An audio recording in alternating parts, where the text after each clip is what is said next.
summers ago, one of my nieces said to me, you know, she said, Aunt Kathy, you like to run, you like to bike, you like to swim. Why don't you do a triathlon? Now, here's an example, somebody presenting an opportunity, and I said, let me think about it. So one day I'm swimming at the pool, and I see this woman, and she said, you know, I'm here to swim because I'm going to do a triathlon this summer. And I said, oh, where are you going to do it? It's the same one my niece was telling me about. So I called my niece and I said, okay, I'm in. You got me interested, I'm going to do it. So I did my first triathlon, and my husband did it also. Now, it was a sprint triathlon, so it's not like what you might be thinking. You swim a quarter of a mile, you ride your bike 15 miles, and then you run 3 miles at the end. So I did this thing. At the end, we're getting ready to put our bikes in our car, and I hear my name being called. So I go over, when you know it, I got a plaque. I win a trophy. I'm third place. Third place because there's 3 people in my age group. So I thought, okay, so the next week, our hospital is having a race for your heart. And so we thought, you know, we're in shape from this. Let's just go ahead and do this. So I enter this race. First place, only 1 person in my age group. So I called my kids and I said, you know, I think I found my niche. I just need to show up. So 2 weeks later, I did another triathlon, and I'm doing this triathlon where you had to bike over a railroad track. I got to the railroad track and a train was coming. I lost like 9 minutes waiting for the train to go by. Then I'm going up a hill, and the chain comes off of my bike at the steepest part of like a 4-mile hill. So I walk my bike the rest of the way up, and I ask the monitor to help me get the chain back on. Meanwhile, I have grease all over my hands. I'm wiping them on my pants. Getting back on the bike, I thought I might as well just finish. It's better just to keep going. So when you know it, I come in second, only 2 people in my age group. So the point of the thing is, sometimes you just have to show up. You show up and be ready. If you show up at the gym in your gym clothes, you're going to work out. If you show up at the pool in your bathing suit, you're going to swim. If you show up at the track in your sneakers, you're going to walk. So the idea, just relate this to anything, any fitness goal you have, just show up. It doesn't really matter how you do. No one really looks at you. Everybody's just concerned about how their own fitness routine. So just apply that to whatever your goal was related to energy, about going to the gym for the first time or trying anything. Just show up. And if your goal relates to that you want to do something related to writing, again, show up at a writer's club. Join something, and you just show up and start doing it. So you don't have to be good. You just have to be persistent. Remember I told you when I went to Phoenix several years ago, I got my best tip on the last day? Well, this related to procrastination. And what the gentleman said was this. He said, go with your ideas when you're at 80%. Go at 80%. And the more I thought about it, it made so much sense. So many times we are striving for perfection. And we're holding back. And he said, women in particular. And he said, we'll think, oh, if I just one more course or one more this, I'll be ready to do it. And I think if you really think about that, go at 80%, you will find you are so much more productive. That made a major difference for me. And I can give you an example. When I was working on my etiquette book, I had done so many presentations. I've published 20 articles.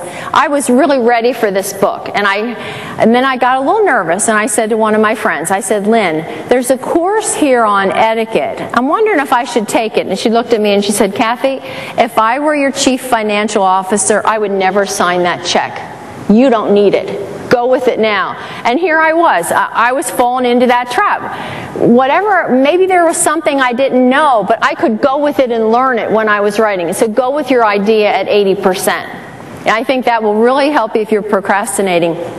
And there's a quote that I have on the handout that applies to this, and it says, sometimes you need to jump off a cliff and grow your wings on the way down. And I think that's what all of you have done. And when you look at where you are in your careers, I know I've talked to so many people.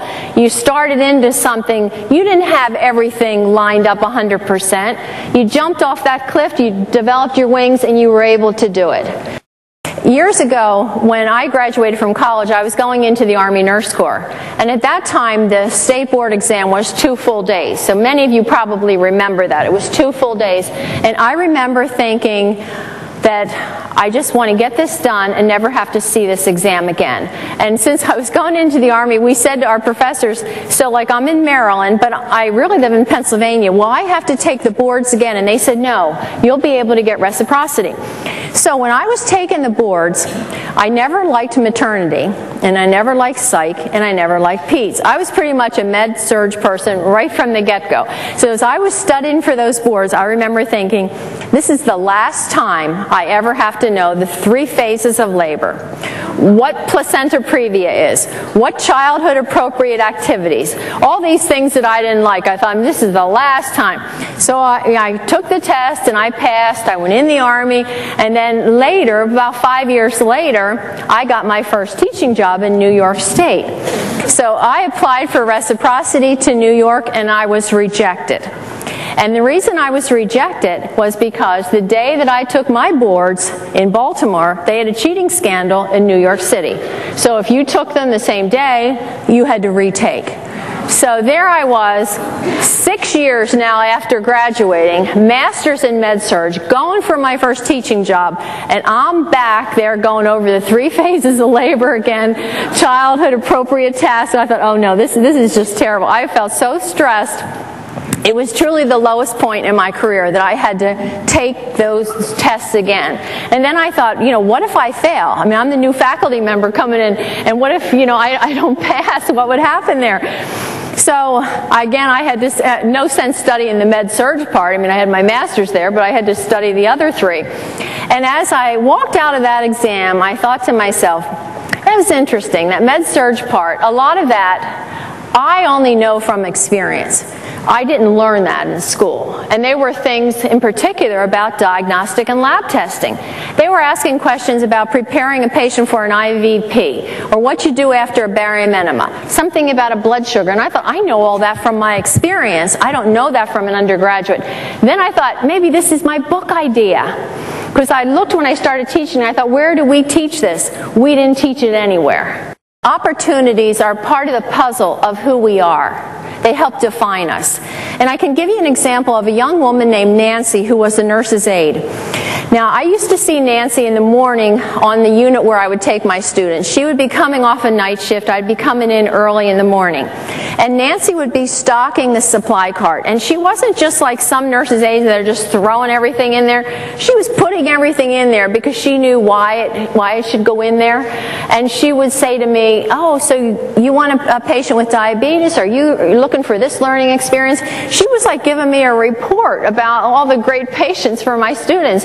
And so finally I said, Nancy, Nancy, you are by far the best nurse's aide I have ever worked with.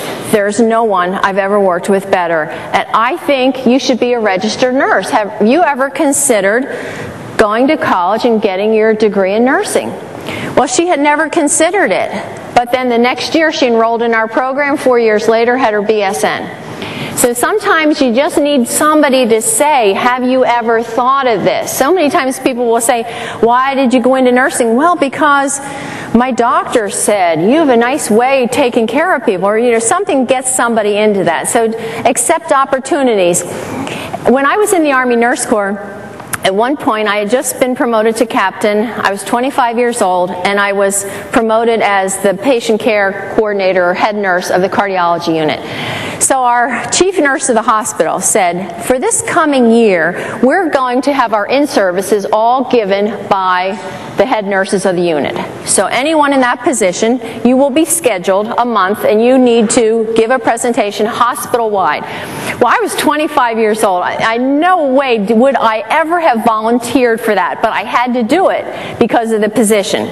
And the chief medical officer at our hospital was a cardiologist who would be in attendance at my seminar. So the pressure was on. I thought, oh my gosh, there's no way to get out of it. I have to do it. okay, so here was something I never would have done, but then I found as I was getting it together, I really liked putting together that presentation. I really liked coming up with a way to explain it. I liked doing it. And when I gave my presentation, a number of people said to me, did you ever consider teaching? And I said, no, I hadn't considered that. That really started me thinking about teaching, and I actually changed my master's program to a minor in education and went off into as a nurse educator. Now see, there's an example. That's an opportunity. Would I ever have raised my hand and volunteered to do that? Absolutely not. But opportunities fill in a piece of the puzzle of who we are.